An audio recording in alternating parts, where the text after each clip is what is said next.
So here you all are a day before exam. So let's start and begin it fastly so that you can cover your syllabus. First comes nature of management. First chapter is nature of management, and nature of management में सबसे important है उसकी definition that what is management. Management is an art of getting work done by others effectively and efficiently for achieving organizational goal. Or you can say that management is the process or art of getting work done by others for achieving organizational goal effectively and efficiently.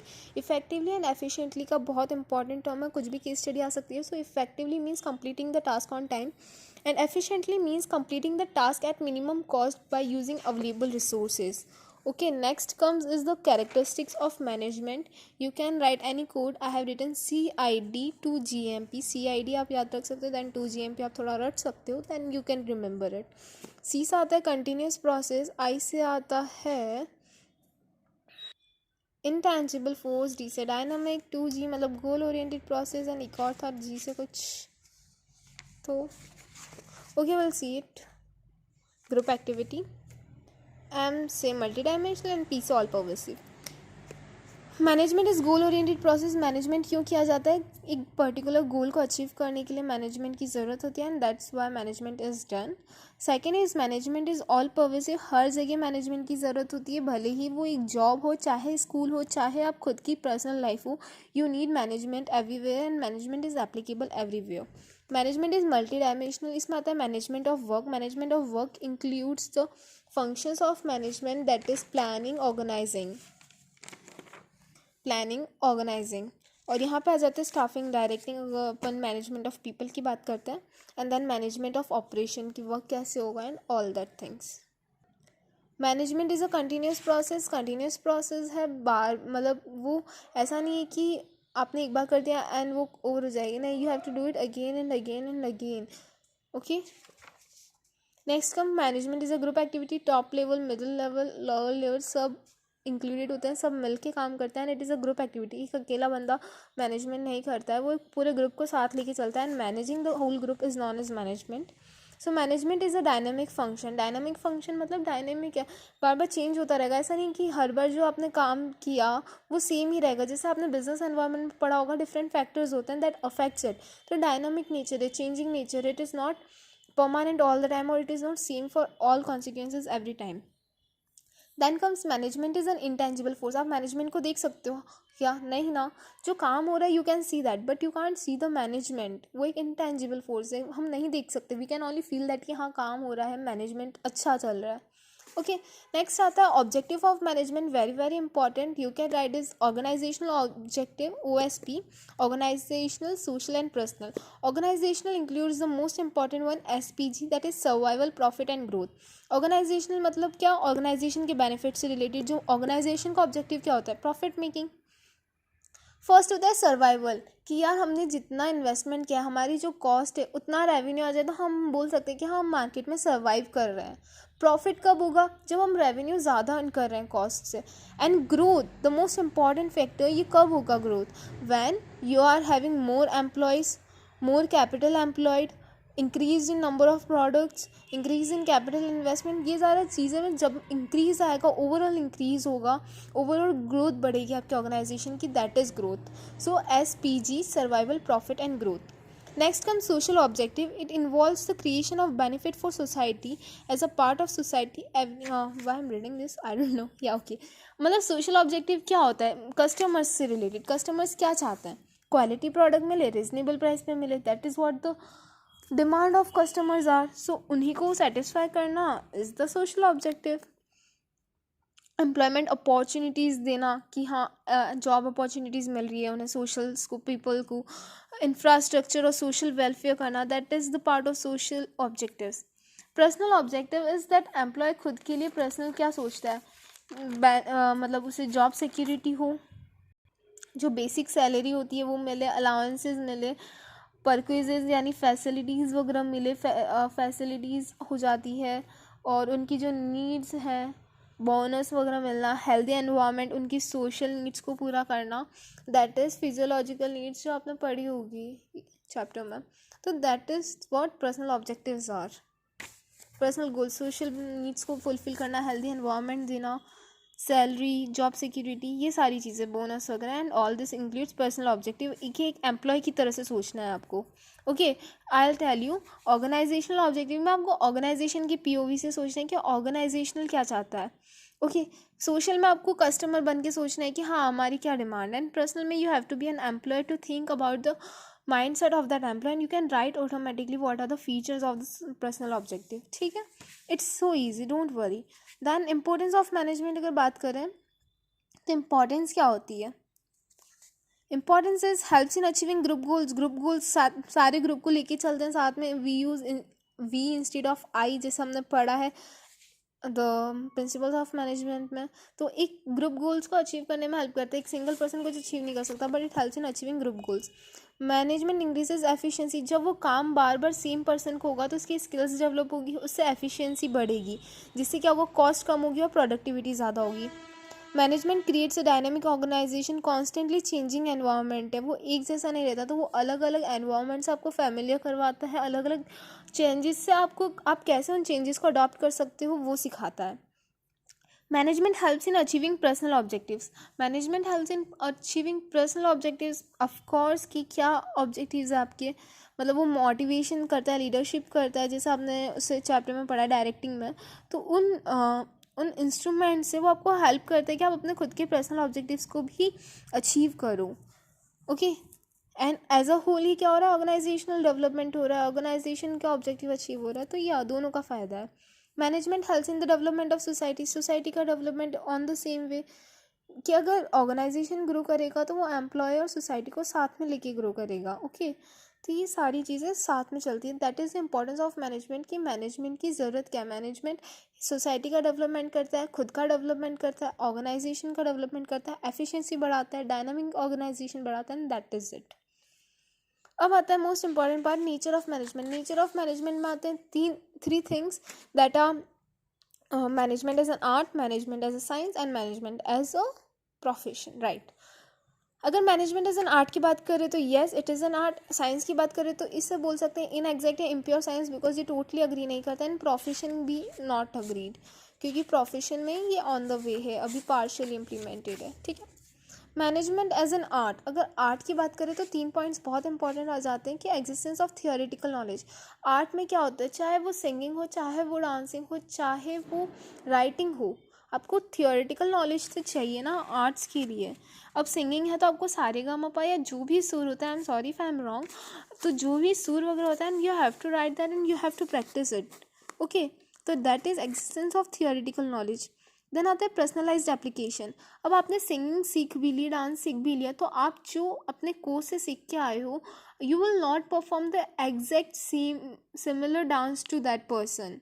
कुछ ना कुछ changes होंगे या कुछ ना कुछ खुद की कोरियोग्राफी भी होगी.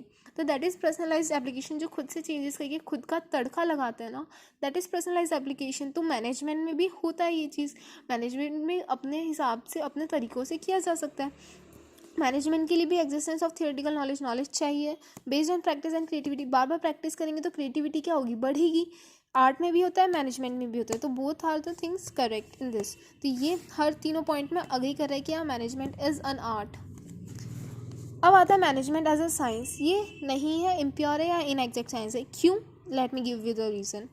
सिस्टमेटाइज्ड बॉडी ऑफ नॉलेज या नॉलेज तो दोनों में चाहिए, चलो इसमें मान लिया. That we agree on this point कि नॉलेज दोनों में चाहिए, कि कॉज एंड इफेक्ट रिलेशनशिप है. ठीक है, प्रिंसिपल बेस्ड ऑन एक्सपेरिमेंटेशन. अब क्या होता है कि मैनेजमेंट बार बार मतलब जो साइंटिफिक प्रिंसिपल्स हैं वो बार बार ऑब्जर्व किए जाते हैं, बार बार टेस्ट करते हैं, ट्राई एंड एरर मेथड पे चलते हैं. बार बार टेस्ट करना, बार बार उसे ट्राई करना कि इट इज़ वर्किंग आउट और नॉट, बार बार अलग अलग एक्सपेरिमेंट्स करना, एंड देन उस पर प्रिंसिपल्स को थोपना, लाइक प्रिंसिपल्स बनाना. The only difference here is, ये इस पॉइंट पर अग्री नहीं करेगा, क्योंकि साइंस क्या है, science is based on experiment. But science किसके साथ एक्सपेरिमेंट्स करती है, नॉन लिविंग थिंग्स के साथ. नॉन लिविंग थिंग्स के साथ मतलब या एनिमल्स वगैरह भी होते हैं, बट वो मतलब ह्यूमन माइंड नहीं है ना, ह्यूमंस नहीं है. तो दैट इज थिंग. और मैनेजमेंट काय के साथ एक्सपेरिमेंट करता है, पीपल के साथ. और पीपल का क्या होता है, what's the difference between people and non living things. लोग नए नए मेथड्स यूज़ करते हैं, अलग अलग नेचर होता है सबका, अलग अलग एक्सपेरिमेंट्स होते हैं और अलग अलग आउटकम आते हैं. So management experiments with human beings and various science experiments with non living being things. तो दोनों के जो रिजल्ट्स होंगे वो डिफरेंट होंगे। एंड साइंस का क्या होता है, यूनिवर्सल वैलिडिटी, कि आप यहाँ करो चाहे अमेरिका में करो, the result would be same. Experiment पता है कि ये फॉर्मूला है, यही केमिकल्स डालेंगे, यही आउटकम आएगा, यही रिजल्ट आएगा। But in case of management it is not there. सबका अपना अपना पर्सनलाइज्ड एप्लीकेशन होता है, सब अपने अपने वे से काम करते हैं। सो देयर इज चेंजेस, इसलिए इसे बोलते हैं इन एग्जैक्ट साइंस या impure science. Hope you are able to understand this. Last आता है मैनेजमेंट एज अ प्रोफेशन। इसमें 5 पॉइंट्स है।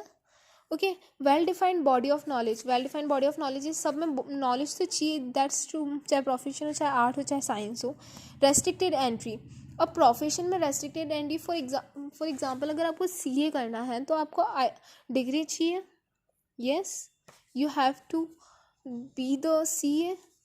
रेस्ट्रिक्टेड एंट्री आप ऐसे ही जाके तो नहीं बोलोगे कि हाँ मैं सीए हूँ या मुझे सीए करना है, बट नहीं, बट मैनेजमेंट में आप कर सकते हो, क्योंकि मैनेजमेंट, आपकी मॉम है वो हर दिन हर चीज़ों को मैनेज करती है, तो she is a part of management. तो वहाँ कोई रेस्ट्रिक्टेड एंट्री नहीं है, वहाँ एक बच्चा भी आ सकता है और कोई भी कर सकता है मैनेजमेंट, ठीक है, वहाँ कोई रेस्ट्रिक्शंस नहीं है। But in profession you need a degree. Professional association, अगर आपको सीए करना है then you need a professional association से आपका वो होना चाहिए, दैट इज़ ICAI सर्टिफिकेट्स वगैरह and all the formalities that are there. whereas on the management side you don't need to be associated with that, you could do directly. okay, तो ये management में ये भी एप्लीकेबल नहीं होता। Now आता है एथिकल कोड ऑफ कंडक्ट की, जो वे ऑफ वर्किंग है वो कैसा होगा, या जो भी क्लाइंट है उसे कैसे डील करना है। तो जो प्रोफेशन होता है उसमें उन्होंने बताया होता है कि हाँ आपको ऐसे ही डील करना है, आपको इस टाइम पे जाना है, ये करना है, वो करना है, तो पूरी चीज़ें आपको नोटेड दी हुई हुई थी। But in management what you do is आपको सेम क्राइटेरिया फॉलो करने की ज़रूरत नहीं है, आप खुद का भी चेंजेस कर सकते हो, तो दैट इज़ नॉट इम्प्लीमेंटेड। आता है सर्विस मोटिव, ये पार्शियली इम्प्लीमेंट होता है। Service motive is the basic motive of a profession is to serve their client interest by receiving dedicated and committed services. तो ये प्रोफेशन में भी होता है, मैनेजमेंट में भी होता है, so it is partially implemented. Okay.